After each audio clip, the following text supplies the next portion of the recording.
Hey guys, welcome back. Today we're going to be talking about the Sig P320 full size, do a little in-depth review, and without further ado, let's get into it.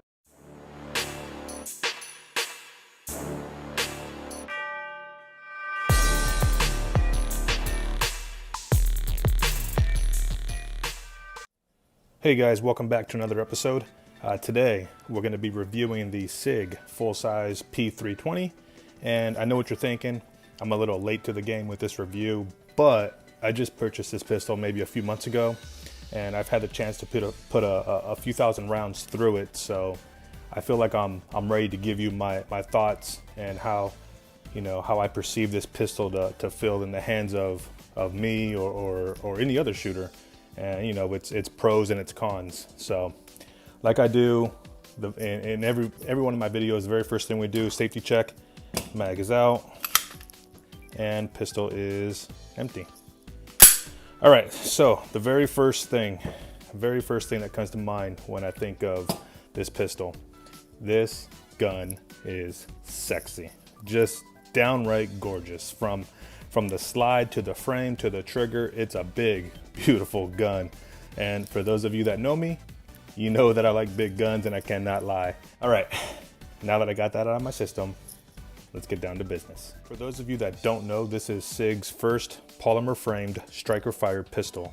And in my opinion, what they've been able to do with this pistol has been nothing short of exceptional. For those of you that aren't familiar with Sig and what Sig typically puts out, they typically have a pretty high bore access, and this pistol is really no exception. It too has a high bore access. The trigger is pretty good, and for now I won't be replacing it. Not to say that I'll never replace it, but for now it does its job. It's a good trigger. It has a nice crisp clean snap to it. The reset on the trigger is pretty quick. Here, let me show you. Nice crisp clean reset. All right, in regards to the slide, it does come with the Sig Nitron slide finish on it.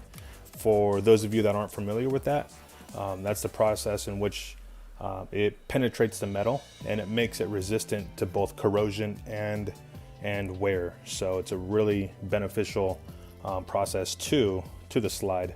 So that, coupled with the matte finish, again, make this a very sexy little gun. So in regards to the slide, the serrations, it does come with front serrations and rear serrations, and they are not cut too aggressive, but they are cut deep enough to allow you to get a really good grip on that slide. So just perfect. The slide stop is on both sides, so it is ambidextrous. So it also comes with a really nice Picatinny rail on the front to allow you to add your favorite light or your favorite laser or your favorite grenade launcher or whatever it is you're into. You can add it, boom, right there. All right, guys, let's talk about the frame. In my opinion, this frame is perfect. From the grip to the trigger to the accessory rail, everything about it is it's just a good overall frame. From the grips to the smooth finish of the frame and the way it fits in my hand, I guess for all intents and purposes, it's a perfect fit. It fits good. There's no other way of saying it. It fits really good. Even with having large gorilla hands, the Sig P320 just fits like a glove. It really is a beautiful thing. There's no other way to describe it. It fits.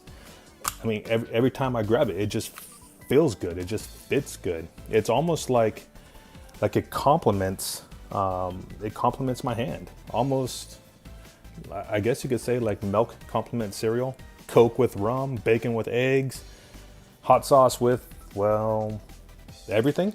The same is true about this pistol frame. It's a beautifully designed frame. There's no other way of saying it, that it's just very well designed. Sig did a very good job designing this pistol overall, not just the frame, but the entire thing, which is probably why the military just decided to go with the M17. And before you start sounding off on the comments that this isn't the M17, I know it's not the M17, but for all intents and purposes, it's almost the same thing. So they decided to go with the Sig Sauer M17 over the Glock and all the other competitors. It really is a very good frame. Even the grip's not too aggressive, but it just has a really good feel to it. So if you haven't picked up a Sig 320, I'm not saying go buy one, but next time you're at the the gun store, take a look at one. Pick it up, pick up the full size, put it in your hands, and you'll see exactly what I'm talking about. And then you'll know exactly what I'm talking about. It's kind of hard to put the words,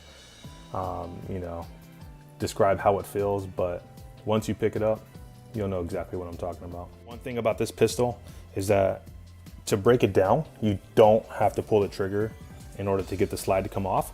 But one thing you do have to do is remove the mag. If you have the magazine inside there, it won't break down. So go ahead and remove the mag, and then lock your slide in the rear position, and then go ahead and take your takedown lever, rotate it 90 degrees like so.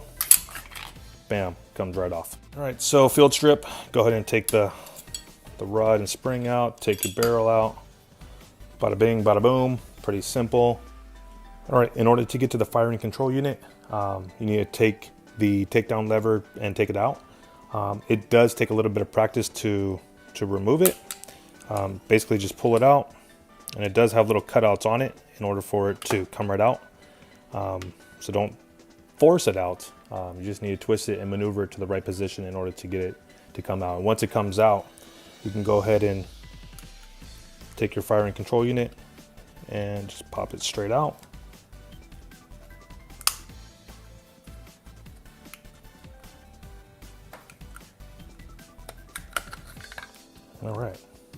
All right, in case you guys didn't know, this is the firing control unit. This is actually the part that's regulated by the government. This is the part that you have to have the background check for. It's not the frame or the slide or the barrel or the rod or the mag. It's none of that. It's this piece right here. This is your firing control unit, your FCU. This is the part that you have to have the background check for, and this is what's considered the actual pistol. So like I mentioned before, this gun is modular, and you can buy different frames and different barrels and basically make a different gun to suit your needs. You can have your full-size gun, you can have your carry gun for your home defense, or whatever suits your need.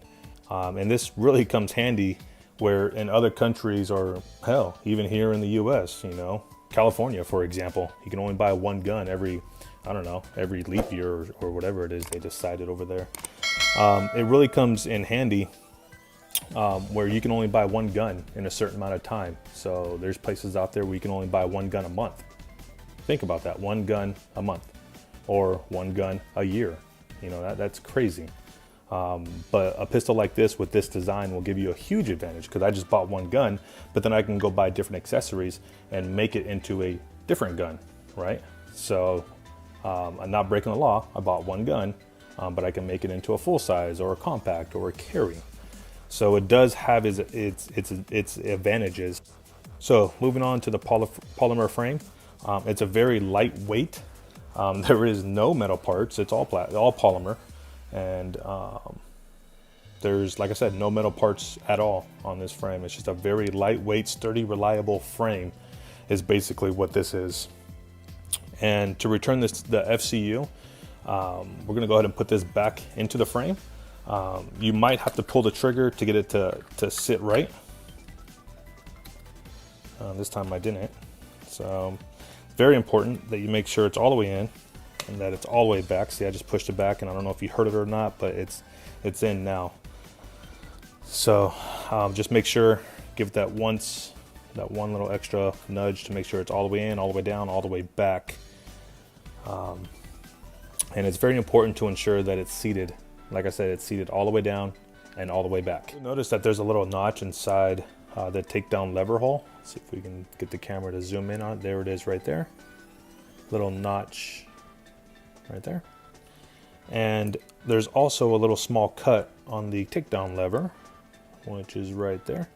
So it's all round, round, round, round, round, and then boom, little cutout right there. So what you're gonna do is match those up in order for the pin to be reinserted. Now, this never works on my first try. I know how to do it, but it never just seems to work on my first try. Other people just bada bing, bada boom, they're done. Whereas me, it takes me what seems like eternity to get this to go in. So I'll be right back.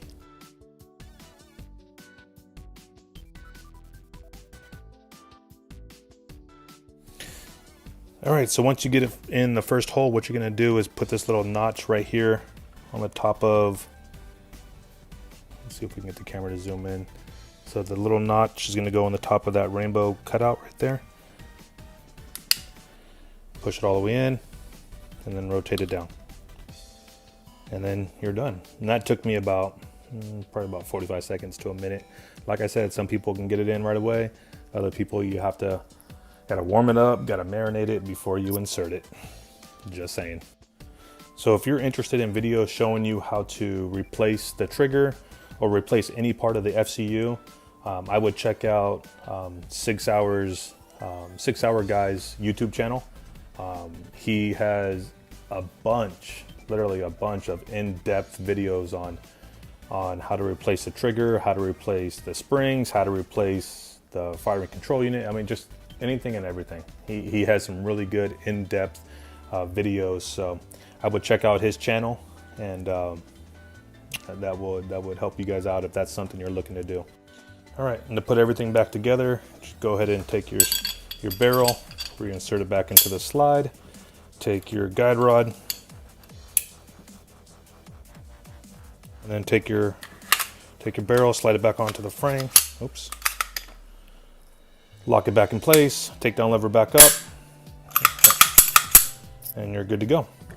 As always, guys, I thank you guys for watching this video. And if you haven't done so already, smash that like button, hit that subscribe button, hit that bell notification. It helps us to do what we're doing here.